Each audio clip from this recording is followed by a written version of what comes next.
Mari dimulai. Bismillahirrahmanirrahim. Ada yang perlu ditanyakan dari brosur? Ada beberapa pertanyaan dari brosur Ustaz. Ya. Diawali dari halaman 2.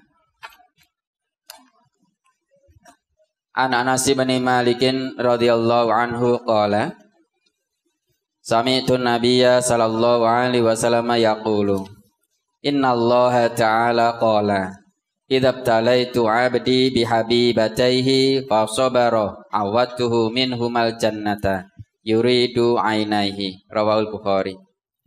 Dari Anas bin Malik radhiyallahu an ia berkata, saya mendengar Nabi sallallahu alaihi wasallam bersabda, sesungguhnya Allah Ta'ala berfirman, apabila aku menguji hambaku dengan kedua kecintaannya, lalu ia bersabar, maka aku akan menggantinya dengan surga. Yang dimaksud kedua kecintaannya adalah kedua matanya. Hadis riwayat Bukhari juz 2 halaman 4. Mohon penjelasannya Ustaz. Apa yang kurang jelas? Jadi kalau Allah menguji dengan kedua matanya dalam keadaan sabar, Allah mengganti dengan surga. Artinya misalnya di mata sakit matanya atau tidak bisa melihat matanya, dia tetap sabar. Sabar itu artinya bukan putus asa ya. Dalam kondisi yang seperti itu pun dia tetap istiqomah melaksanakan perintah-perintah Allah, menjauhi larangan-larangan Allah. Tidak putus asa dalam hal ini. Ya, walaupun dua matanya itu tidak melihat, tapi mata hatinya masih melihat dengan terang, bisa membedakan antara yang hak dan yang batil. Ya. Makanya Allah juga mengatakan yang buta itu sebenarnya bukan mata. Di kepala ini yang buta yang sebenarnya adalah buta dalam mata hatinya. Bukan dibaca di surat Al-Haji ayat 46 ya. Di situ. Nah, kalau yang buta mata hatinya, wah sudah susah. Ya, susah. Tidak bisa mengerti yang hak dan batil. Ditunjukkan pun tidak bisa memahami. Tapi kalau yang buta mata di kepala ini, kalau mata hatinya tidak buta, masih bisa mengerti.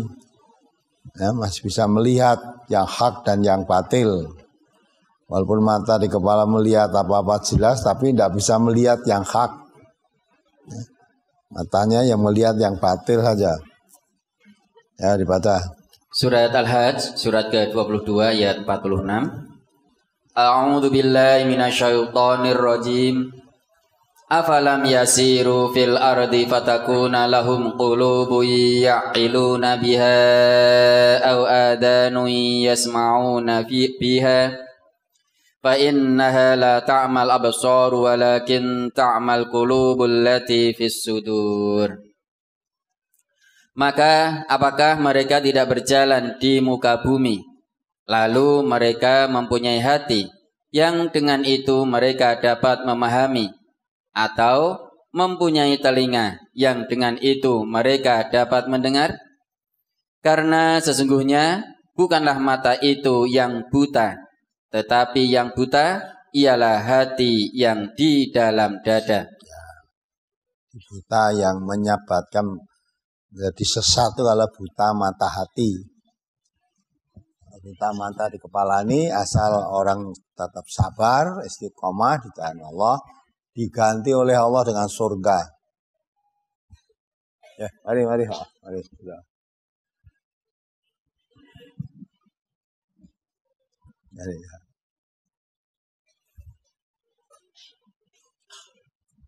Ya, sudah jelas kan?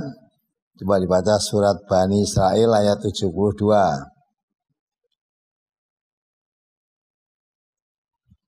Surat Al-Isra. Surat Bani Israel atau surat Al-Isra, surat ke-17 ayat 72. Wa man kana fi hadhihi a'ma fa huwa fil akhirati a'ma wa adallu sabila. Dan barang siapa yang buta hatinya di dunia ini, niscaya di akhirat nanti ia akan lebih buta pula dan lebih tersesat dari jalan yang benar. Ya, baca sekali lagi artinya. Dan barang siapa yang buta hatinya di dunia ini, niscaya di akhirat nanti ia akan lebih buta pula dan lebih tersesat dari jalan yang benar. Wa man kana fi hadhi a'ma wa huwa fil akhirati a'ma wa dhallu sabila. Siapa yang buta mata hatinya di dunia ini, walaupun mata di kepala ini melihat tapi buta mata hatinya, ya, tidak bisa melihat kebenaran. Besok di akhirat lebih buta lagi.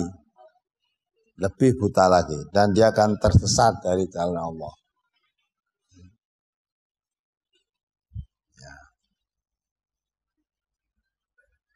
Ya, maka kembali pada pertanyaan tadi.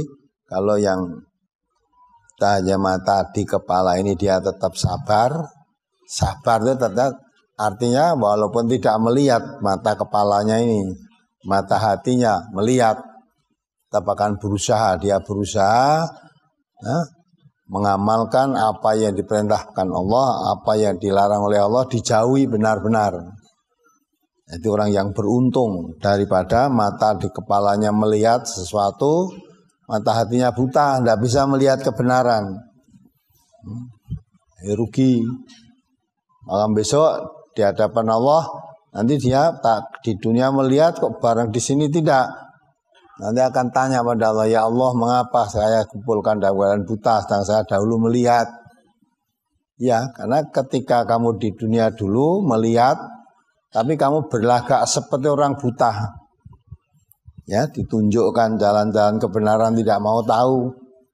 Ditunjukkan barang yang hak tetap milih yang batil, kan seperti orang buta. Maka inilah. Jadi kembali pada pertanyaan tadi, orang yang diberikan ujian matanya tidak bisa melihat tetapi sabar ya, tawakal Allah, tidak mengeluh, sudah terima kenyataan apa yang ada, diganti oleh Allah surga. Ya, apalagi? Halaman 2 masuk ke halaman 3. Anil Haris bin Suwaidin qala Abdullah bin Mas'udin dakhaltu ala Rasulillah sallallahu alaihi wasallam wa huwa yu'aku wa'kan syadidan famasistuhu biyadi wa qultu ya Rasulullah innaka tu'aku wa'kan syadidan wa qala Rasulullah sallallahu alaihi wasallam ajal inni u'aku kama yu'aku rajulani minkum wa qultu dzalika anna laka ajrain. Faqala Rasulullah sallallahu alaihi wasallam ajal. Summa qala Rasulullah sallallahu alaihi wasallam ma min muslimin yusibuhu adan maradun fama siwahu illa hattallahu sayyiatihi kama tahuttu syajaratu waraqaha. Rawahul Bukhari. Dari Al-Haris bin Suwaid ia berkata, Abdullah bin Mas'ud berkata, saya pernah datang kepada Rasulullah sallallahu alaihi wasallam. Ketika itu beliau demam panas sekali. Lalu saya mengusapnya dengan tangan saya dan berkata, wahai Rasulullah, sesungguhnya engkau menderita demam yang panas sekali. Lalu Rasulullah sallallahu alaihi wasallam menjawab, ya, sesungguhnya aku menderita demam sebagaimana panasnya 2 orang di antara kalian. Saya berkata, yang demikian itu, apakah karena engkau mendapat 2 pahala? Rasulullah sallallahu alaihi wasallam menjawab, benar. Kemudian Rasulullah sallallahu alaihi wasallam bersabda, tidaklah seorang muslim yang ditimpa penderitaan berupa sakit atau yang lainnya, kecuali dengan itu Allah menggugurkan dosa-dosanya sebagaimana pohon menggugurkan daun-daunnya. Hadis riwayat Bukhari, juz 7 halaman 6. Hadis tersebut terdapat kalimat yang demikian itu, apakah karena engkau mendapat 2 pahala? Apakah 2 pahala yang didapat Rasulullah Sallallahu Alaihi Wasallam itu karena sakit demam yang beliau rasakan? Dan apakah semua orang yang merasakan demam juga mendapat 2 pahala, Ustaz? Di situ tekanannya sabar tadi. Jadi orang yang sakit apa saja, tidak hanya demam, sakit apa saja, dia menerima dengan sabar. Ya. Akan menggugurkan dosa-dosanya seperti daun gugur dari pohonnya. Ya. Jadi karena sabar, orang sakit, dia tidak mengeluh, sabar. Sabar itu bukan pasrah tidak berobat. Orang yang sakit sabar itu dia berusaha berobat. Ya, tidak pasrah engko anjene mari yo mari, anjene mati diobatnya yo mati, itu bukan orang sabar, orang putus asa itu. Orang sabar itu kalau dia sakit berusaha berobat. Karena Nabi mengatakan semua penyakit itu Allah mendatangkan penyakit, Allah juga sudah mendatangkan obatnya. Maka berobatlah. Kalau Allah memberikan kecocokan antara obat dan sakitnya tadi, sembuh. Nah, dalam hal ini sabar itu dia tetap berusaha untuk berobat. Tapi yakin yang menyembuhkan bukan obat itu. Yang menyembuhkan siapa? Allah. La syifa'a illa syifa'u. Tidak ada yang bisa menyembuhkan kecuali sembuh dari engkau ya Allah. Tetapi manusia berkewajiban berikhtiar. Ikhtiar dohiriyahnya, nah kita berobat ke dokter, jangan ke dukun, ke dokter, ya, ke ahli pengobatan. Samping itu mohon kesembuhan kepada Allah. Nah, doanya dikabulkan, sembuh nanti. Kalau berobat itu kepada ahlinya, ahli pengobatan ya dokter, jangan dukun. Kalau berobat bukan pada ahlinya, ya. Idza wusital amru ila ghairi ahlihi fantadiri sa'ah. Kalau sesuatu urusan diserahkan pada orang yang bukan ahlinya, tunggu kiamatnya, tunggu kehancurannya. Ya, kalau ke dukun tuh mari mati mesti ketempelan demit, gitu. Ketempelan demit, ngerti ketempelan, kok ora gelem jukuk, ya, tunjuknya nanti pakai tebusan. Tebusannya bongsokan belah pite dan itulah tidak masuk akal. Maka Nabi mengatakan berobat sabar itu kalau sakit berobat kepada ahlinya. Kesembuhan mohon pada Allah karena yang menyembuhkan hakikatnya Allah. Ya gitu ya. Apalagi? Rasul halaman 3 masuk ke halaman 4. An Usamah bin Syarikin qala syahidul a'raba yas'aluna an-nabiyya sallallahu alaihi wasallam. A'alaina harajun fi kadza a'alaina harajun fi kadza faqala lahum ibadallahi wada'allahul haraja illa man iqtarada min irdi akhihi syai'an fadakal ladzi harija faqalu ya rasulallahi hal alaina junahun alla natadawa qala tadawu ibadallahi fa innallaha subhanahu lam yada'da'an illa wadu'amahu shifaan illal harama. Qalu ya Rasulallahi ma khairu ma u'tiyal abdu qala khuluqun hasanun rawahu Ibnu Majah. Dari Usamah bin Syarik ia berkata, aku menyaksikan orang-orang Arab gunung bertanya kepada Nabi sallallahu alaihi wasallam, apakah kami berdosa melakukan demikian? Apakah kami berdosa melakukan demikian?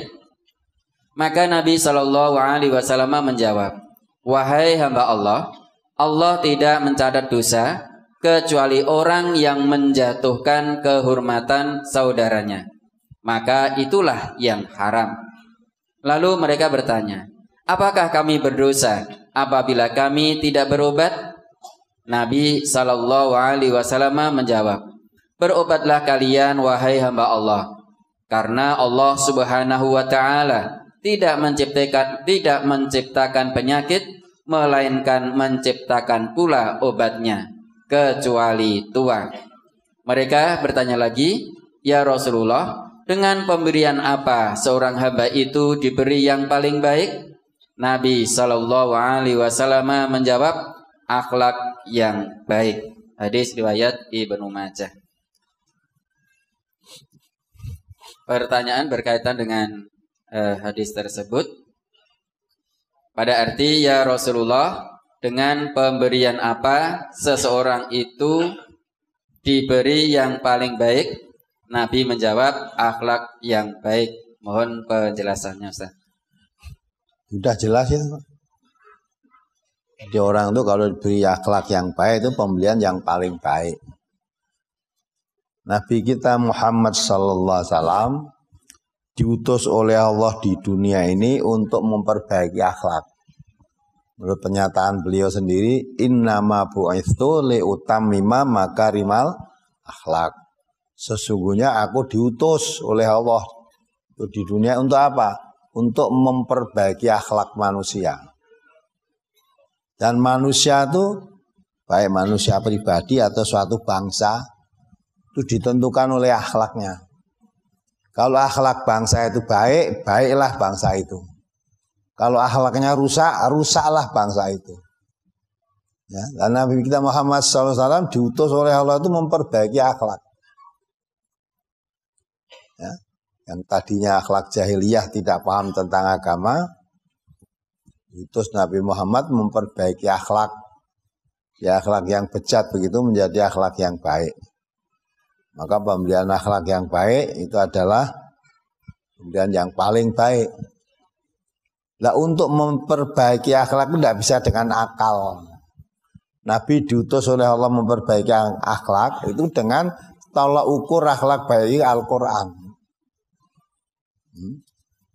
Maka ketika Rasulullah sudah wafat, ya, ada seorang tanya kepada istri Rasulullah yang masih hidup saat itu, karena selama hidupnya orang ini belum pernah ketemu Rasulullah. Maka bertanya, bagaimanalah Rasulullah itu seperti apa? Ya, jawabnya saya. Jawabnya singkat, khuluquhul Quran. Akhlaknya akhlak Al-Quran. Jadi kalau kamu ingin tahu Nabi Muhammad itu seperti apa kehidupannya, akhlaknya akhlak Al-Quran. Kalau kamu paham tentang Al-Quran, begitulah perilaku Nabi itu seperti Al-Quran. Apa yang diterangkan di dalam Al-Quran, ibaratnya Nabi itu Quran berjalan. Mana-mana dalam hidupnya selalu mengikuti petunjuk Al-Quran.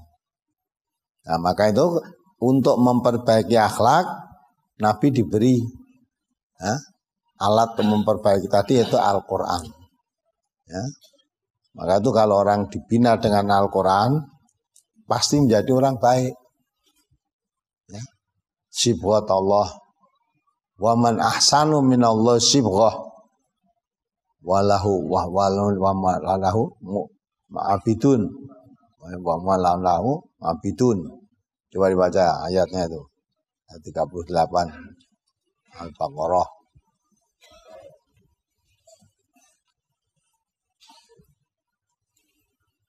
Surat Al-Baqarah, surat kedua, ayat 138. Sibghatallah wa man ahsanu minallahi sibghah wa nahnu lahu abidun. Sibghah Allah, dan siapakah yang lebih baik sibghahnya daripada Allah, dan hanya kepadanya lah kami menyembah. Sibghatallah wa man ahsanu minallahi sibghah wa nahnu lahu abidun. Sibghah Allah itu hanya celupan Allah, binaan Allah, bentukan Allah. Gambarkan seperti celupan. Kalau zaman dulu celupan itu wenter atau naptol itu. Nah, jadi celupan orang yang dicelup, dibina dengan Al-Quran, itu menjadi orang yang paling baik. Tidak ada binaan yang lebih baik daripada Al-Quran. Yang paling baik celup dengan Al-Quran. Maka seharusnya orang Islam itu yang benar. itu menjadi sebaik-baik umat. Maka Allah juga mengatakan, kuntum khaira ummatin ukhrijat linas ta'muruna bil ma'ruf wa tanhauna 'anil munkar. Kamu akan menjadi manusia yang paling baik. Ya. Kalau kamu dibina dengan Al-Quran, kamu melaksanakan amar ma'ruf nahi mungkar, mengajak orang berbuat baik, mencegah dari berbuat mungkar. Itu yang disebut dengan Quran.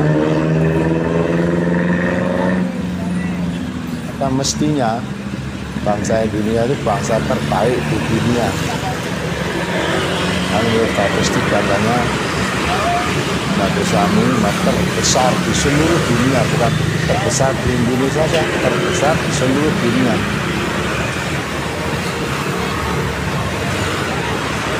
Harusnya menjadi paling baik, negerinya paling aman, paling tentram, paling jujur, harusnya gitu. Dibina dengan Al-Quran. Nah, padahal mayoritas beragama Islam. Kalau kok tidak menjadi orang tidak baik, itu berarti bukan Qurannya yang salah, manusianya yang salah. Jangan-jangan ini seperti yang disabdakan Rasulullah, sayati 'alan nas zamanun la islama illasmuhu.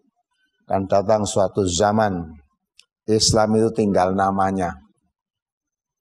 Identitasnya Islam, ngakunya Islam, tapi perilakunya jauh dari Islam.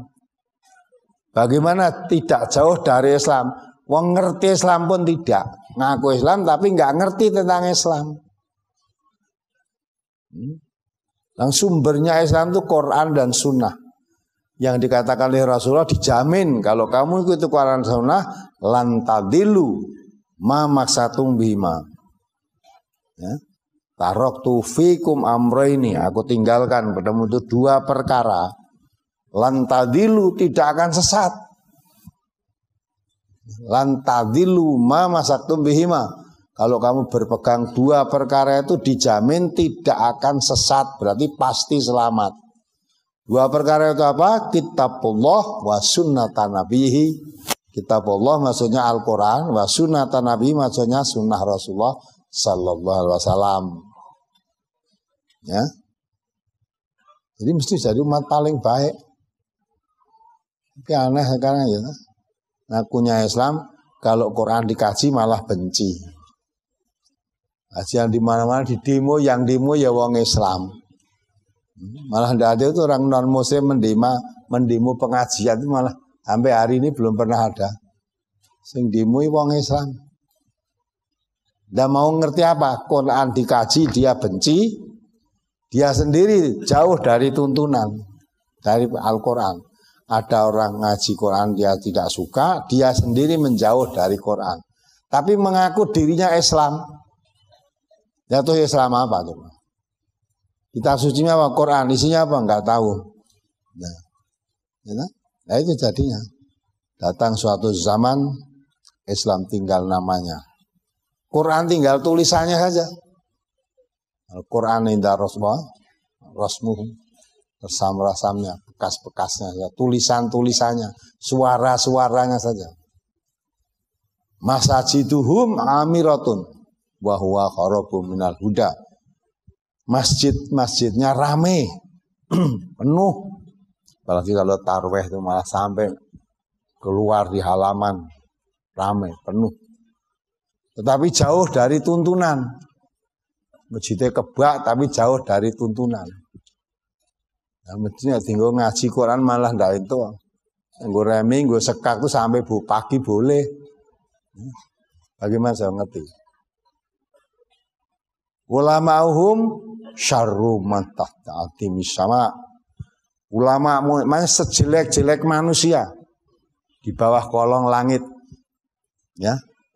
Manusia yang paling jelek ulama-ulamanya.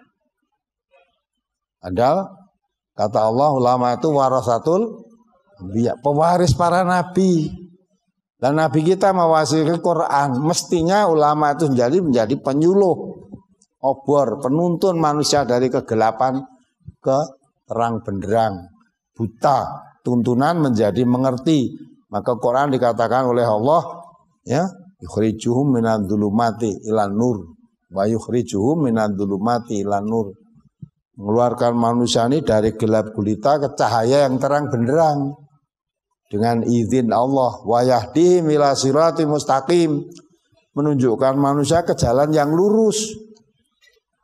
Jalan yang lurus ya Al-Quran itu. Tidak ada jalan yang lurus selain Quran, tidak ada. Allah mengatakan wa anna hadza sirati mustaqiman fattabi'u wa la tattabi'u subula fatafarraqu bikum an sabili dzalikum wasakum bihi la'allakum tattaqun. Ini Quran ini jalanku yang lurus, maka ikuti dia. Jangan mengikuti jalan-jalan selain Al-Quran. Kalau ingin jalan yang lurus kok yang ditempuh jalan selain Al-Quran, itu fatafarraqu bikum, malah mencerebelkan kamu dari jalan yang lurus tadi. Jauh. Dzalikum wasakum bihi, untuk mengikuti Al-Quran itu diwasiatkan oleh Allah, la'allakum tattaqun, supaya kamu menjadi orang yang bertakwa. Surat Al-An'am 153 ya. Itu jadi penuntun ke jalan yang lurus itu Quran. Maka setiap hari kita ihdinas siratal mustaqim kalau sholat, ya Allah tunjukkanlah kami jalan yang lurus, tidak mau dituntun dengan Al-Quran. Kalau minta jalan yang lurus dituntun dengan Al-Quran, tidak mau jalan yang lurus seperti apa yang kamu ingini. Ada yang diingini siratal ladzina an'amta alaihim, seperti jalannya orang-orang yang telah engkau beri nikmat. Siapa jalannya yang telah beri nikmat? Para nabi, para siddiqin, para syuhada, para sholihin. Kalau itu yang diinginkan, Allah katakan juga wa may yuti'illah wa rasulah fa ulaika ma'al ladzina an'amallahu minan nabiyyin wa siddiqin wa syuhada wa sholihin wa hasuna ulaika rafiqa. Memang betul-betul kamu menginginkan jalan yang lurus, barang siapa taat kepada Allah, taat pada Rasulullah, yaitu taat Allah, Rasul, taat Quran dan taat sunnah Rasulullah, maka akan diberikan nikmat oleh Allah. Seperti yang telah diberikan oleh Allah kepada para nabi, para siddiqin, para syuhada, para sholihin. Nah, mintanya kalau sholat ihdinas siratal mustaqim, tapi tunjukkan jalan Quran, tidak mau. Tidak mau. Bagaimana bisa mengerti? Ini kondisi kita. Merojo bangga tok jumlah Islamnya ukeh. Ya. Jumlah orang Islamnya banyak, kalau nggak ngerti tentang tuntunan, ya. Satu sisi mengatakan saya orang Islam, di sisi lain menginjak-injak ajaran Islam. Ya. Itu disadari, jangan bangga dengan jumlah. Nah, maka itulah. Jadi Allah SWT menuntun manusia yang paling baik diberi kenikmatan oleh Allah berupa akhlakul karimah. Nah, supaya mempunyai akhlak yang baik, ikuti Allah, ikuti Rasulullah. Ya, Allah telah mengutus nabinya untuk mengajarkan Al-Quran dan sunnahnya. Nah, itulah yang diwariskan oleh Allah, yang diwariskan oleh Rasulullah kepada umat Islam ini, Quran dan sunnah. Dijamin tidak akan sesat. Ya, kondisi macam ini sudah kasihan, ulamanya sejelek-jelek manusia. Ya, min indihim tahruju fitnah wa fihim ta'udu. Dari ulama tadi melempar fitnah. Fitnah kembali pada dirinya. Maksudnya sesama ulama itu saling fitnah memfitnah. Ulama A memfitnah ulama B. Ulama B juga memfitnah ulama A. Padahal ulama A, ulama B sama-sama punya pengikut, entah banyak entah sedikit punya pengikut. Nah, kalau ulama A difitnah ulama B membalas fitnah ulama A, masing-masing didukung oleh pengikutnya. Apa yang terjadi? Apa yang terjadi? Nah, itu malah menjadi sejelek-jelek manusia. Tidak mungkin. Maka sekarang ini sebenarnya sudah krisis ulama. Ya, apalagi kalau saudara sering melihat YouTube itu ulama A sama ulama B, sini padu aja, jatuh menjatuhkan satu dengan yang lain. Ya, itu jangan ditiru. Kalau basa ngono rasa mbok delok ndak ketularan. Ketularan. Dah kita kaji aja Quran dan sunnah yang ada pada kita dikaji, diamalkan semaksimalnya. Ya, mudah-mudahan bisa pahami. Apalagi? Masih dari hadis yang sama pada arti berobatlah kalian wahai hamba Allah, karena Allah Subhanahu wa taala tidak menciptakan penyakit melainkan menciptakan pula obatnya kecuali tua. Dalam perintah berobat menyebutkan bahwa semua penyakit ada obatnya kecuali tua. Apakah berarti obat-obatan yang banyak diiklankan di TV maupun radio dalam bentuk salep maupun tablet dengan salah satu khasiatnya adalah mengatasi penuaan itu melanggar ketetapan Allah, dan apakah kita yang menjualnya ikut berdosa, Ustaz? Asal kamu jual tidak bohong. Ya. Kalau kamu minum anggur cap orang tua akan tambah muda. Orang anggure cap orang tua berarti gelis tua. Tua, cap orang tua. Ya. Nabi sudah mengatakan semua penyakit ada obatnya. Maka kalau perut sakit berobat. Nah, berobat jangan kepada radio. Ya. Radio itu kadang-kala satu obat menyembuhkan 1000 penyakit. Ini sembuh, berobat ke dokter. Ya, dokter itu untuk menjadi dokter sekolahnya panjang, lama, untuk mengetahui obat-obatan itu, ya, obat itu, itu, ojo neng dukun, ojo ngrungokne radio itu, ya, kadang-kala satu macam obat dapat pesanan dari toko obat yang mengiklankan lewat radio tadi menyembuhkan semua penyakit. Menyembuhkan semua penyakit. Ya. Apalagi mau katanya. Lawang sakit gula itu ana Pak Dumong. Sakit gula itu kencing manis obatnya jare undur-undur. Kon mangan undur-undur. Lah sing golek undur-undur ya angel kaya omahe wis do dijobin. Ya.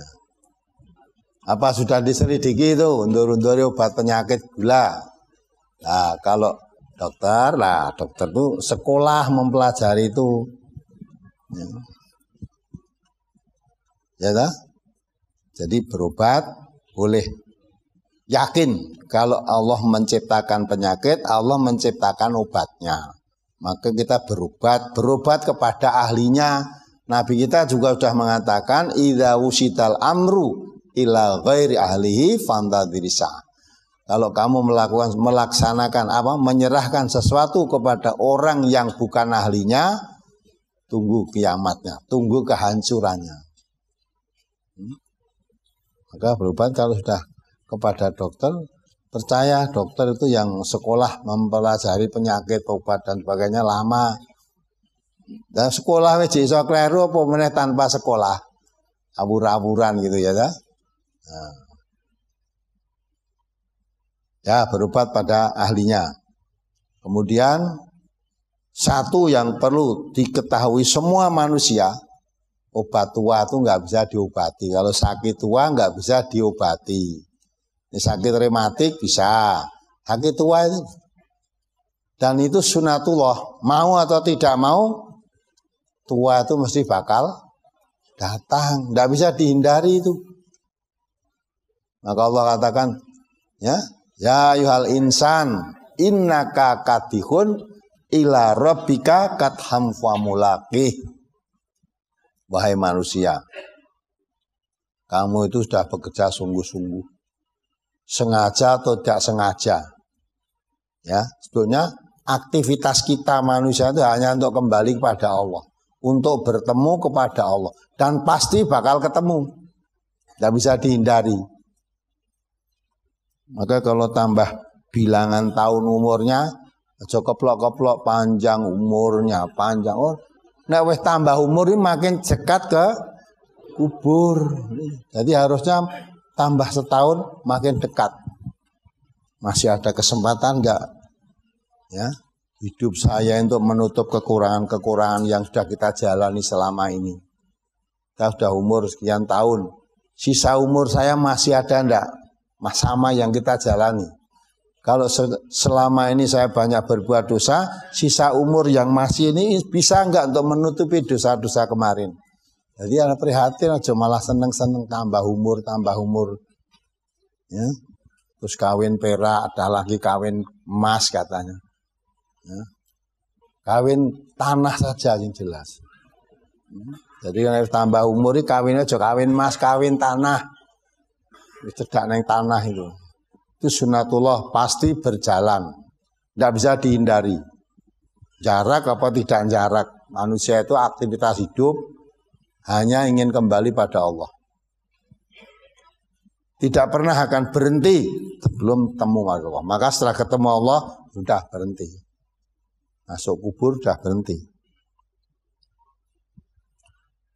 Apalagi? Halaman 5 masuk ke halaman 6 tentang menjenguk orang sakit dan keutamaannya.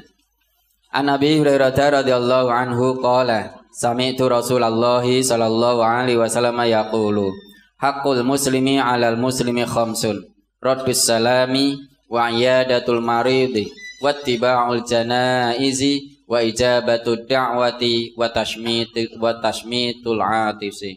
Rawahul Bukhari. Dari Abu Hurairah radhiyallahu an, ia berkata, saya mendengar Rasulullah sallallahu alaihi wasallam bersabda, hak muslim atas muslim lainnya ada 5. 1. Menjawab salam. 2. Menjenguk orang sakit.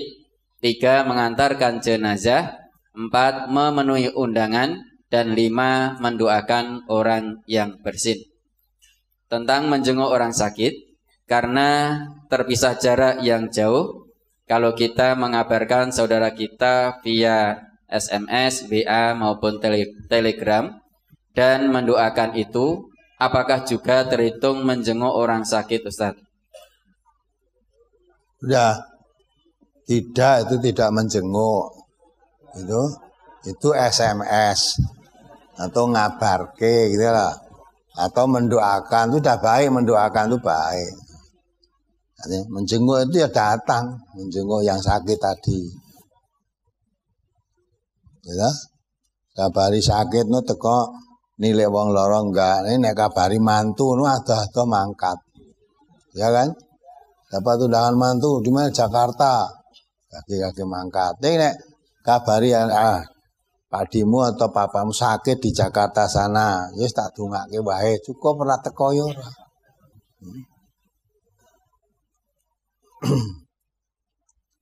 Maka haknya itu menjenguk orang sakit.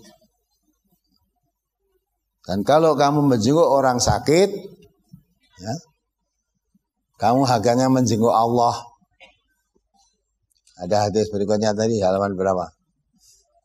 Dibaca ayo. Halaman 7 masuk ke halaman 8. Ya, dibaca itu.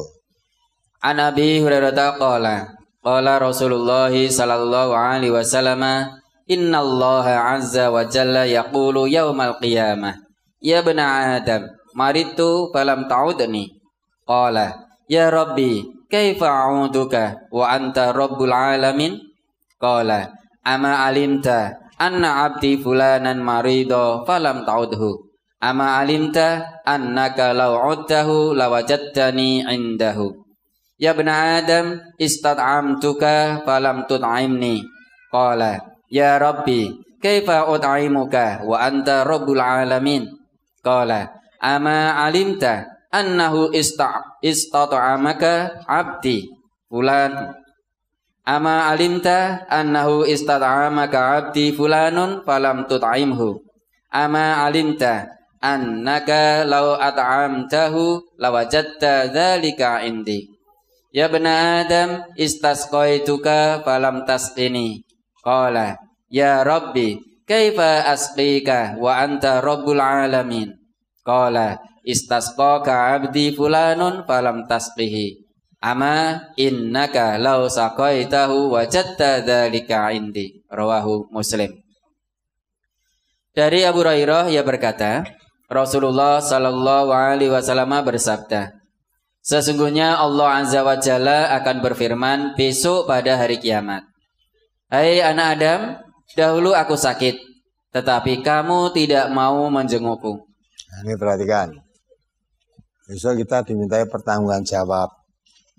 Karena Nabi sudah menuntun hak sesama muslim, antara lain kalau sakit jenguklah dia.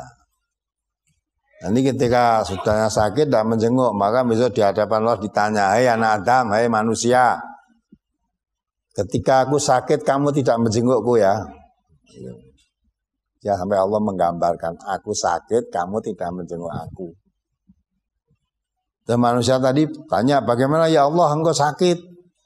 Allah masa sakit? Nah, dia mengatakan, ketika si fulan sakit, ya, saya di sana. Maka kalau kamu menjenguk si sakit tadi, kamu berjumpa aku di sana. Jadi itu termasuk nilai kebaikan. Menjenguk orang sakit disaksikan oleh Allah. Nilai kebaikan. Maka kalau tidak, besok di akhirat dimintai pertanggungjawab. Kenapa kamu tidak menjenguk aku ketika aku sakit? Terus? Orang itu bertanya, wahai Tuhanku, bagaimana aku menjengukmu? Sedangkan engkau adalah Tuhan semesta alam. Allah berfirman, tidak tahukah kamu bahwa hambaku si fulan sakit, tetapi kamu tidak mau menjenguknya? Tidak tahukah kamu, seandainya kamu menjenguknya, niscaya kamu mendapatiku di sisinya. Nah, itu kebaikan kan? Jadi menjenguk orang sakit itu suatu kebaikan yang disaksikan oleh Allah. Mengapa kamu tidak mau menjenguk saudaramu yang sakit? Padahal untuk menjenguk itu memungkinkan. Memungkinkan. Sekarang itu sakit itu ya. Kalau diberitahu sakit gitu aja tidak begitu gagen jemuk. Apa malah yang sakit wis tuwa. Allah wis tuwa ya. Ya. Tuwa. Maka Allah menyaksikan itu suatu kebaikan. Terus? Hai anak Adam, dahulu aku minta makan kepadamu, tetapi kamu tidak memberiku makan. Orang itu bertanya, wahai Tuhanku, bagaimana aku memberimu makan, sedangkan engkau adalah Tuhan semesta alam? Allah berfirman, tidak tahukah kamu bahwa hambaku si fulan minta makan kepadamu, tetapi kamu tidak memberinya makan? Tidak tahukah kamu bahwa seandainya kamu memberinya makan, niscaya kamu mendapati yang demikian itu pahalanya di sisiku. Ya, jadi tidak memperhatikan orang miskin yang kelaparan.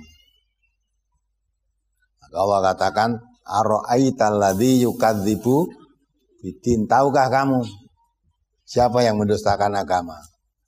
Orang yang mendustakan agama itu siapa? Tahu nggak kamu? Terangkan ayat tadi, padzalikal ladzi yatu'ul yatim. Yang mendustakan agama itu orang yang tidak memperhatikan nasibnya anak yatim. Wala yahuddu ala ta'amil miskin.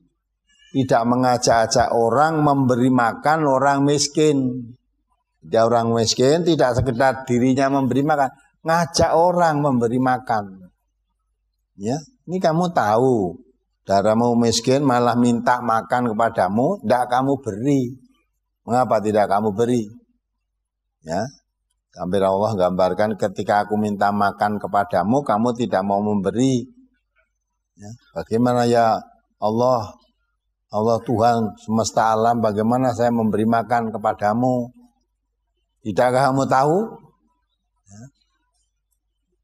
Apakah kamu tidak tahu? Yang dalam Quran sudah diterangkan, wala yahuddu ala ta'amil miskin. Nabimu pun juga mengatakan, ya, Nabimu mengatakan, beri makan orang yang miskin. Nah, apa kamu tidak tahu? Ya. Maka alasan tidak tahu nggak akan ada. Padahal kalau kamu memberi makan orang miskin tadi, kamu mendapati aku pahalanya di sisiku. Kamu beri makan orang miskin, kamu dapat pahala. Karena waktu itu saya di sana menyaksikan apa yang kamu perbuat. Maka kamu tidak datang pun saya menyaksikan. Kamu tidak peduli terhadap orang miskin yang minta makan kepadamu. Terus? Hai anak Adam, dahulu aku minta minum kepadamu, tetapi kamu tidak mau memberiku minum. Orang itu bertanya, wahai Tuhanku, bagaimana aku memberimu minum, sedangkan engkau adalah Tuhan semesta alam? Allah berfirman, tidak tahukah kamu, hambaku si Fulan meminta minum kepadamu, tetapi kamu tidak mau memberinya minum. Ketahuilah, seandainya kamu memberinya minum, niscaya kamu mendapati yang demikian itu pahalanya di sisiku. Terus? Hadis riwayat Muslim juz 4 halaman 1990 nomor 43. Kurang apa? Islam itu kalau diamalkan sebagaimana mestinya, sudah nggak ada kekacauan dunia ini. Nggak ada kekacauan. Ya. Jadi memperhatikan orang kelaparan, memperhatikan orang kehausan, memperhatikan orang sakit. Ya.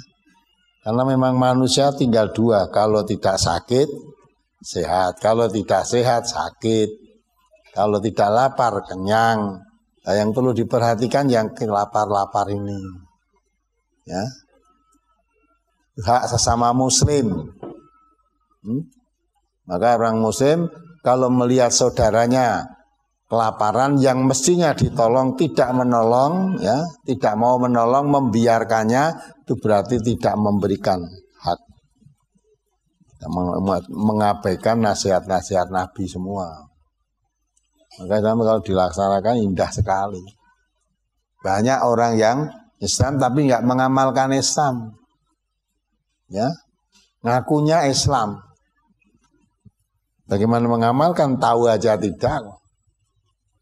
Bagaimana untuk tahu, ngaji aja nggak mau. Nggak mau. Maka Nabi mengatakan, wa may yuridillahu bi khairan yufaqihu fiddin.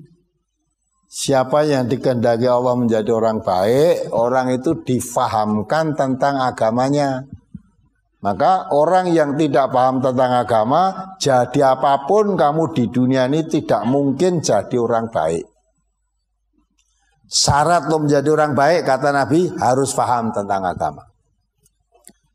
Ya. Untuk paham tentang agama, maka harus belajar. Tidak mungkin tidak belajar agama akan paham. Nah, maka itulah kalau ini diamalkan sama muslim, haknya berikan. Tidak ada orang muslim bertengkar, bermusuhan, berseteru, apalagi sampai ya, berkelahi, haram hukumnya. Sampai meremehkan saja fasik. Ya, kita jadi orang fasik. Sibabul muslim fusukun. Menghina, meremehkan saudara sama muslim itu fasik, jadi fasik. Waqitaluhu kufrun. Memeranginya, membunuhnya, memeranginya kafir. Jangan menganggap orang Islam perang dengan orang Islam itu jihad fisabilillah, enggak.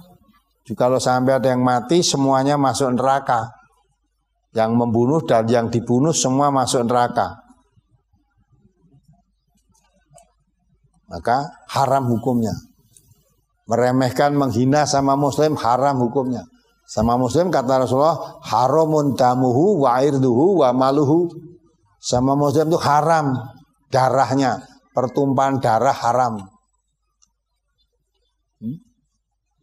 Haram kehormatannya, menghina, meremehkan, merendahkan, mengejek orang muslim haram.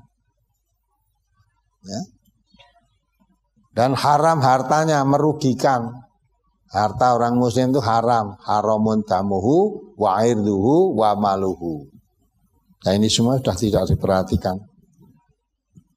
Yang dikatakan oleh Rasulullah, sesama muslim itu berarti satu tubuh, anggota tubuh sebagian anggota tubuh sakit, seluruh tubuh merasa sakit. Itu dalam sesama muslim. Ini sudah tidak ada nih. Justru ya, ada orang muslim sakit harusnya merasakan sakit, ini ada orang muslim sehat malah disakiti. Menyakiti saudaranya itu puas. Sudah bukan aturan Islam lagi. Maka apa yang dikatakan Rasulullah itu kalau kita kasih dengan betul, lama-lama jadi nyata bahwa orang itu nanti akan datang suatu zaman Islam itu tinggal identitasnya, pengakuannya, tapi jauh dari ajaran Islam. Quran tinggal suara-suaranya saja. Ya. Tapi tidak jadikan pedoman, tuntunan, tidak. Masjidnya rame tapi tidak nurut aturan. Ulama-ulamanya sejelek-jelek manusia di bawah kolong langit ini. Ya. Karena ulama memfitnah pada ulama yang lain, fitnah kembali. Artinya sama-sama ulama saling fitnah memfitnah. Sudah bisa menjadi manusia yang sejelek-jeleknya. Ulama itu menjadi obor di tengah masyarakat, malah fitnah memfitnah. Ya, maka menjadi manusia yang paling jelek gitu. Nah, ini semuanya apa yang dikatakan Rasulullah 15 abad yang lalu baru kita bisa membaca kenyataan. Ya, apalagi? Masih dari hadis yang sama tentang hak muslim atas muslim lainnya, nomor 4, memenuhi undangan. Tentang hak orang muslim atas orang muslim lainnya, tentang memenuhi undangan itu seperti apa? Apakah hanya undangan walimahan atau setiap undangan, Ustaz? Undangan yang dibenarkan oleh Allah. Ya. Undangan yang dibenarkan. Kalau undangan yang mengandung kemusyrikan ya tidak boleh datang. Ya, undangan untuk diajak berbuat maksiat haram hukumnya datang. Jadi undangan yang dibenarkan. Zaman Rasulullah itu biasa, misalnya dapat rezeki ya, sahabat-sahabat mengundang makan sahabatnya, mengundang makan untuk pengakraban. Ya, itu biasa undangan makan. Nah, kalau undangan makan biasanya nek hubungan karo dengan apa? Selamatan. Undangan makan dengan ya selamatan umumnya.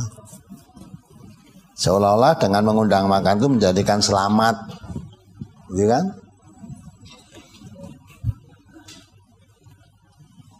Yang jelas misalnya walimahan itu dianjurkan, sangat dianjurkan. Walimahan itu saja ya dianjurkan oleh Rasulullah itu kalau mengundang orang-orang yang perutnya lapar. Karena namanya walimah itu undangan makan. Lah sing diundang lebih afdal yang diundang itu orang yang perutnya lapar. Tapi umumnya tidak. Lah nek sing diundang wong mau lapar maksudnya orang yang tidak punya itu.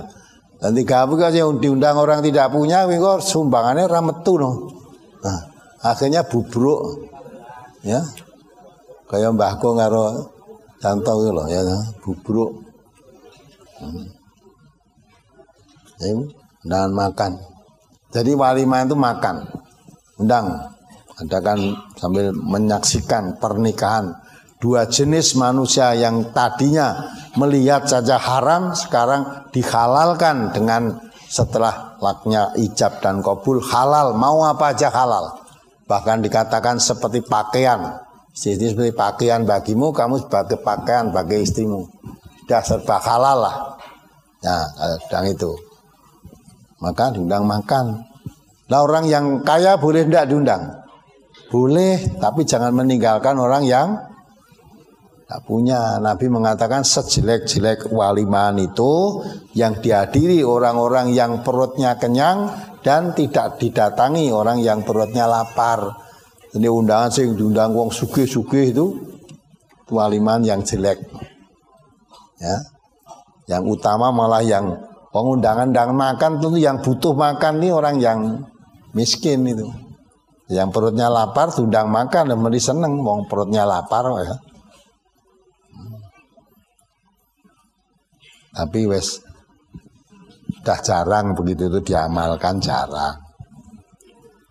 Tuntunannya masih ada, ya, tapi sudah tidak jadi tuntunan lagi sudah. Apalagi? Masih halaman 6. An Abi Hurairah anna Rasulullah sallallahu alaihi wasallam qala haqqul muslimi 'alal muslimi sittun. Ila ma hunna ya Rasulullah? Qala idza laqitahu fasallim alaihi wa idza da'aka fa'ajibhu wa idza stansahaka fansah lahu wa idza atisha fahamidallaha fasammidhu wa idza marida fa'udhu wa idza mata fattabi'hu. Rawahu Muslim. Dari Abu Hurairah bahwasanya Rasulullah sallallahu alaihi wasallam bersabda, hak muslim atas muslim lainnya ada 6. Ada sahabat yang bertanya, apa saja itu ya Rasulullah? Beliau bersabda, 1. Apabila kamu bertemu dengannya, berilah salam. 2. Apabila ia mengundangmu, maka datangilah. 3. Apabila ia minta nasihat kepadamu, berilah nasihat. 4. Apabila ia bersin lalu membaca hamdalah, maka jawablah yarhamkallah.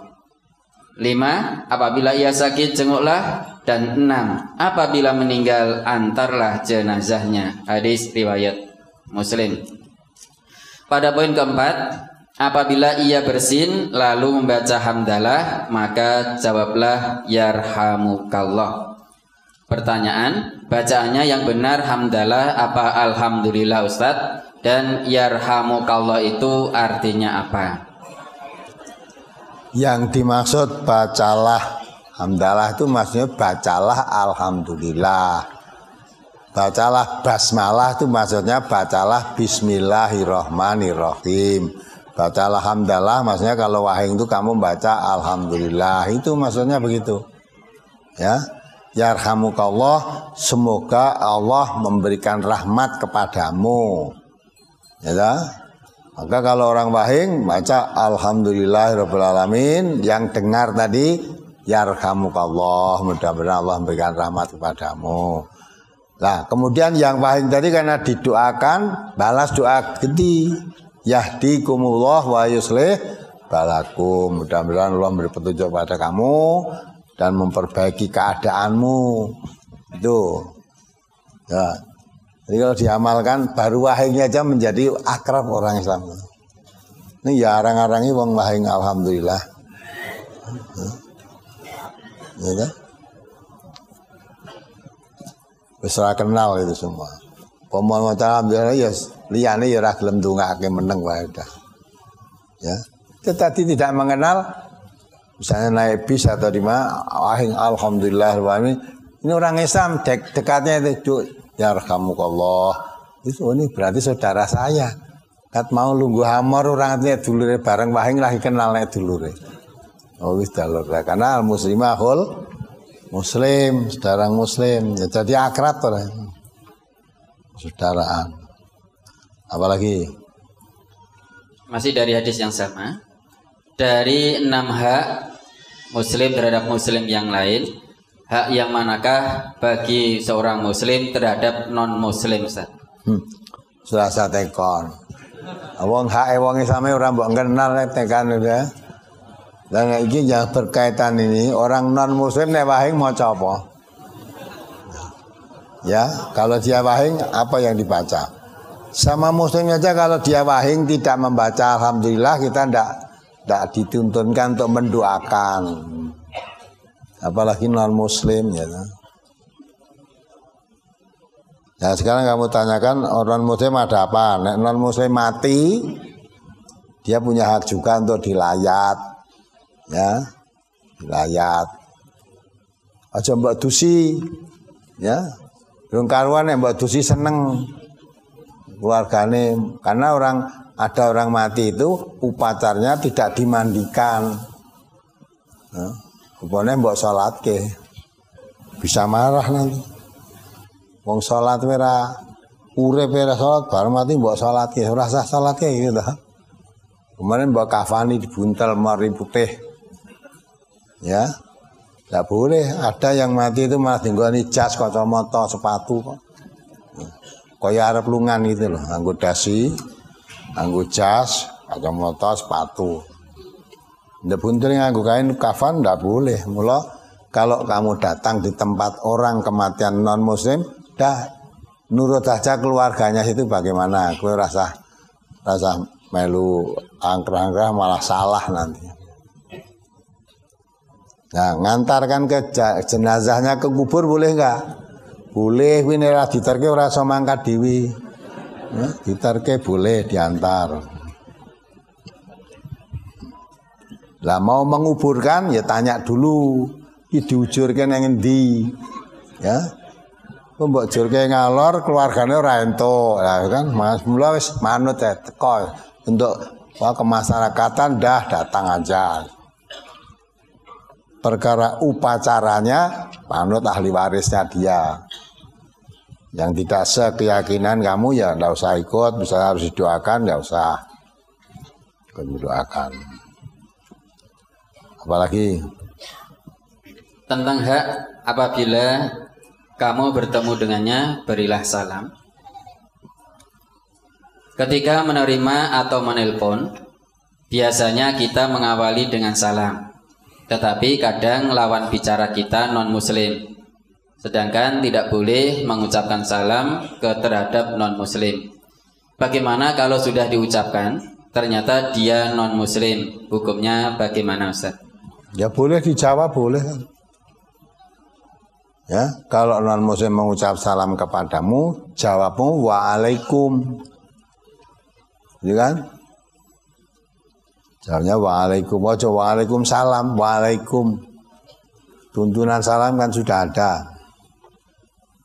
Ya. Misalnya dalam riwayat itu ada kata assalamualaikum. Dulu bukan assalamualaikum, orang non muslim itu kalau jawab assalamualaikum. Mudah-mudahan kamu mati Muhammad gitu ya. Maka jawaban waalaikum, mudah-mudahan gue ya mati gitu. Ya. Mudah-mudahan sama. Dan terus Aisyah nambah assalamualaikum laknatullah alaikum. Tegur Nabi jangan. Ya. Jawaban waalaikum ora usah ditambahi laknatullah alaikum, enggak usah. Nanti kamu pelajari lagi brosur tuntunan salam, bagaimana menjawab orang yang non muslim itu ya. Bahwa orang non muslim itu hakikatnya tidak suka kalau kamu selamat itu tidak suka. Tidak suka. Coba dibaca ayatnya. La tattakhidhu bitonatan min dunikum. Surat Ali Imran surat ketiga ayat 118. Nah itu. A'udzubillahi minasyaitonir rajim. Ya ayyuhalladzina amanu la tattakhidhu bitonatan min dunikum la ya'lunakum khabala waddu ma 'anittum qad badatil baghdha'u min afwahihim wa ma tukhfi suduruhum akbar. Qad bayyana lakumul ayati in kuntum taqilun. Ya. Hai orang-orang yang beriman, janganlah kamu ambil menjadi teman kepercayaanmu orang-orang yang di luar kalanganmu, karena mereka tidak henti-hentinya menimbulkan kemudorotan bagimu. Nah, la ya'lunakum khabala. Ya. Orang kafir itu tidak henti-hentinya berusaha supaya orang muslim itu mendapat madorot, kecelakaan, kesengsaraan. Ya. Maka jangan kamu mengambil bitonah, teman setia, teman kepercayaan orang-orang non muslim. Lah, mengapa Allah katakan la ya'lunakum khabala?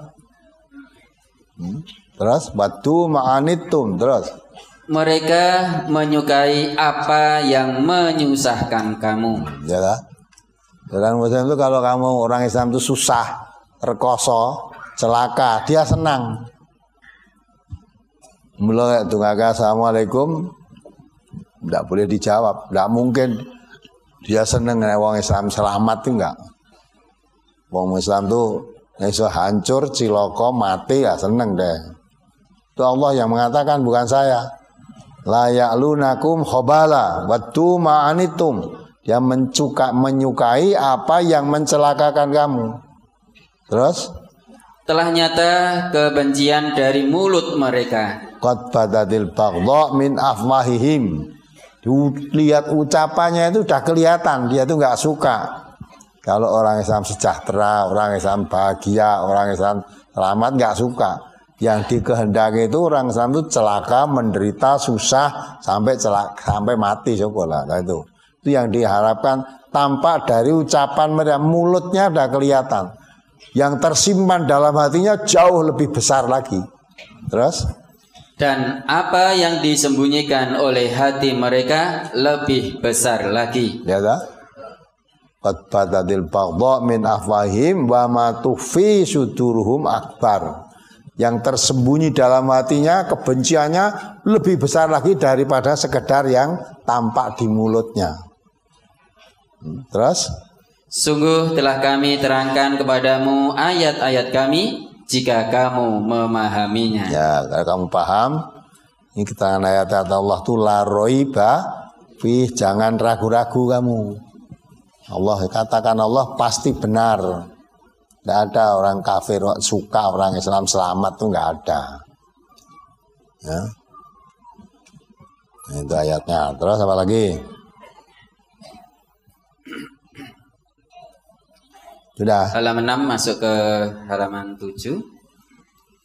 An Aliyin qala sami'tu Rasulullah sallallahu alaihi wasallam yaqul man ata akhahul muslima aidan masya fi kharafatil jannah hatta yajlisa fa idza jalasa wa maradhu rahmatu fa in kana hudwatan shalla alaihi sab'una alfa malakin hatta yumsiya wa in kana masaan shalla alaihi sab'una alfa malakin hatta yusbiha. Rawahu Ibnu Majah.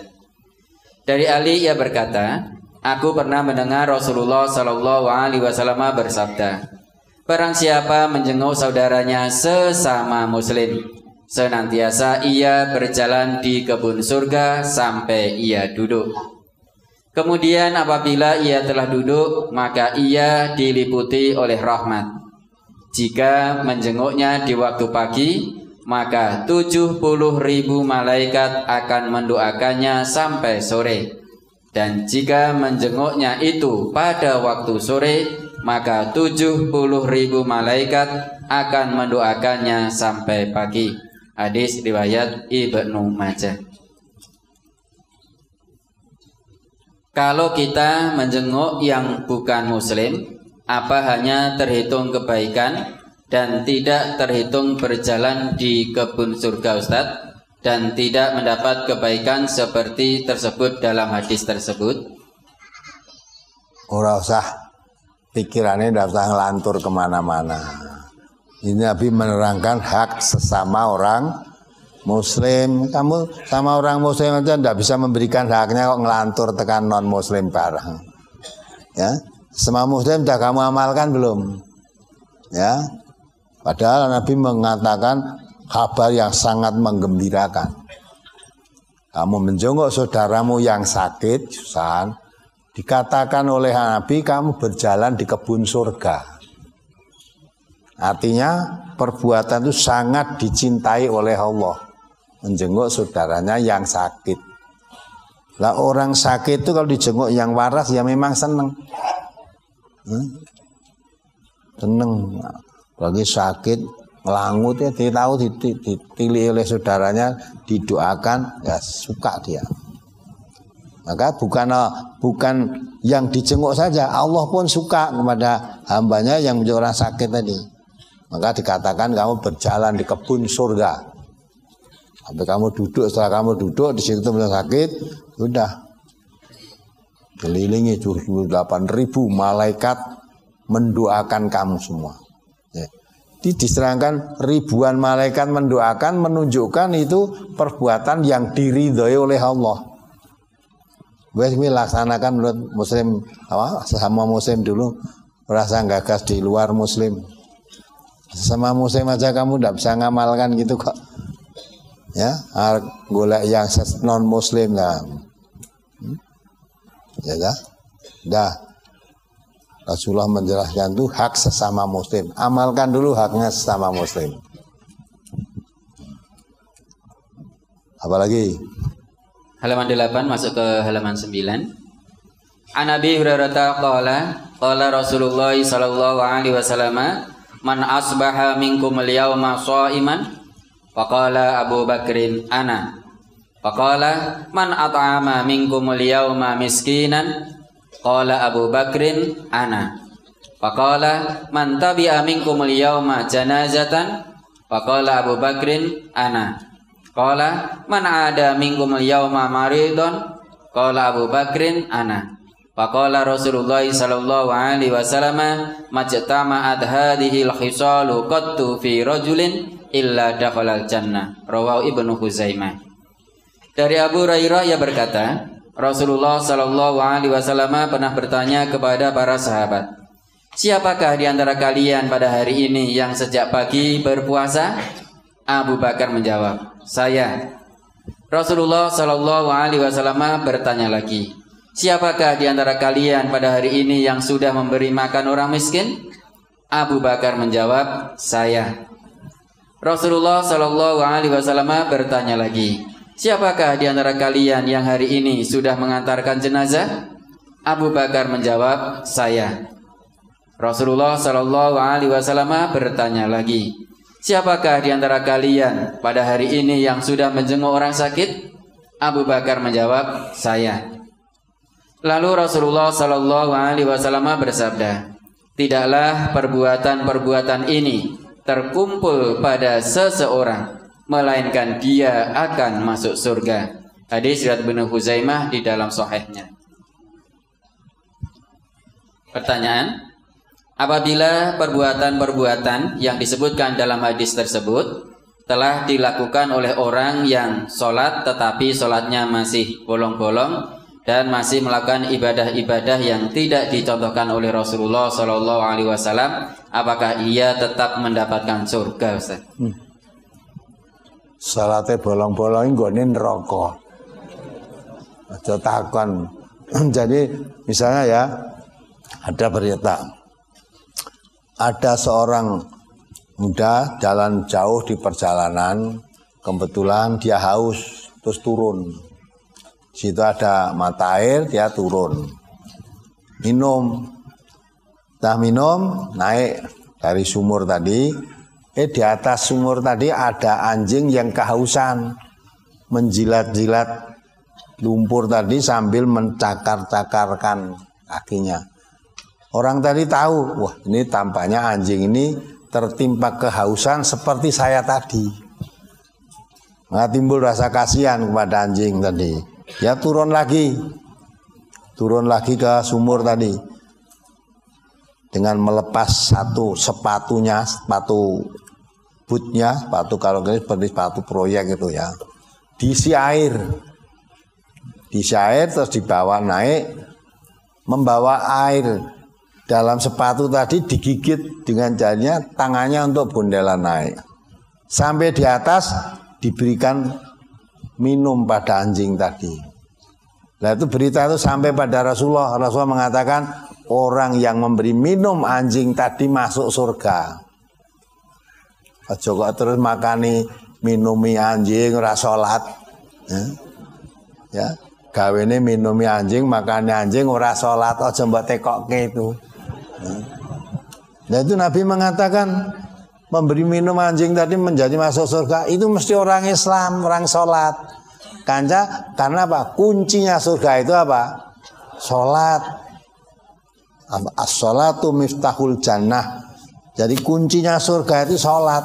Kalau orang tidak sholat, walaupun berbuat baik kepada siapa saja, tapi kepada Allah durhaka. Yang punya surga itu Allah. Tidak bisa masuk surga. Makanya kamu tanyakan tadi, kalau sholatnya bolong-bolong, wis nyepelek ya Allah, wis ora nggon ning swarga ndak ada. Surga itu siapkan oleh Allah, uiddat lil muttaqin. Coba dibaca, wasari'u ila maghfiratin mir rabbikum wa jannatin arduhas samawat wal ard. Uiddat lil muttaqin. Ali Imran ayat berapa itu? Surat Ali Imran surat ketiga ayat 133. Wasari'u ila maghfiratin min rabbikum wa jannatin 'arduhas samawati wal ardu u'iddat lil muttaqin. Dan bersegeralah kamu kepada ampunan dari Tuhanmu dan kepada surga yang luasnya seluas langit dan bumi, yang disediakan untuk orang-orang yang bertakwa. Jadi Allah buat surga seluas langit dan bumi untuk siapa? U'iddat lil muttaqin. Disiapkan Allah surga itu untuk orang yang bertakwa. Siapa orang yang bertakwa? Orang yang bertakwa itu orang yang melaksanakan perintah-perintah Allah, menjauhi larangan-larangan Allah. Ya? Orang yang sholat dahulunya Allah itu 5 waktu sehari semalam, tidak boleh kurang. Itu orang yang bertakwa. Maka kalau sholatnya tidak 5 waktu, ya bukan orang yang bertakwa. Lah orang yang bertakwa itulah siapkan surga. Bukan orang yang sekedar memberi minum anjing, bukan sekedar nilai orang sakit tadi. Yang dimaksudkan Allah Nabi masuk surga itu tentu orang muslim, orang mukmin, orang yang bertakwa. Karena orang yang bertakwa maka ada anjing kehausan pun dia kasihan. Ya. Kasihan. Akhirnya diberikan minum anjing tadi. Karena dia orang bertakwa, Rasulullah perintahkan haknya orang muslim kalau sakit kamu jenguk, maka dia jenguk karena ketakwaannya pada Allah tadi. Menjenguk orang sakit karena didorong rasa takwanya kepada Allah. Apalagi? Halaman 12. Ya, maka ngaji itu penting loh. Kalau enggak ngaji lah enggak orang ngerti itu. Halaman 12 apa? Ani bin Abbas radhiyallahu anhuma anna Rasulullah sallallahu alaihi wasallam dakhala ala rajulin ya'uduhu. Faqala sallallahu alaihi wasallam la ba'sa tahurun insyaallah. Faqala kalla bal hiya humma yafuru ala shaykhin kabirin kaima tuziruhul al-kubura. Faqala Nabi sallallahu alaihi wasallam fa na'am idzan. Rawal Bukhari. Dari Ibnu Abbas radhiyallahu an bahwasanya Rasulullah sallallahu alaihi wasallam datang kepada seorang laki-laki yang sedang sakit. Beliau menjenguknya. Kemudian beliau mendoakan, la ba'sa tahurun insyaallah. Tidak apa-apa. Sakit ini sebagai penyuci dosa-dosa. Lalu orang yang sakit itu menjawab, tidak, tetapi sakit panas ini bisa segera membawa orang tua ini mendatangi kubur. Maka Nabi Shallallahu Alaihi Wasallam menjawab, ya kalau begitu. Hadis riwayat Bukhari juz 7 halaman 7. Apakah doa la ba'sa tahurun insyaallah ini dibaca kalau menjenguk orang yang sakit mendekati orang yang sakit sekarat karena panas, Ustaz? Tidak ada keterangan itu. Itu ngarang dewi gitu. Jadi Nabi lihat orang sakitnya panas. Nabi menggembirakan pada yang sakit tadi. Nek gane ora apa-apa. Enggak apa-apa. Sakit ini mudah-mudahan menggugurkan dosa-dosanya. Ya. Hadis yang di depan tadi kan seperti gugurnya daun dari pohon, yaitu kalau sakit dia panas itu dia sabar, insya Allah tidak apa-apa, dan sakit ini akan menggugurkan dosa-dosanya. Itu nggak ada orang yang ngomong, tapi bisa loh Rasulullah sakit sepanas ini bisa mendekatkan orang ke kuburnya. Iya ya bisa saja gitu. Tapi Nabi tidak ngeget ke orang yang sakit. Itu suatu akhlak. Jadi kalau ada orang kawin jenguk orang sakit, itu digembirakan hatinya, besarkan hatinya.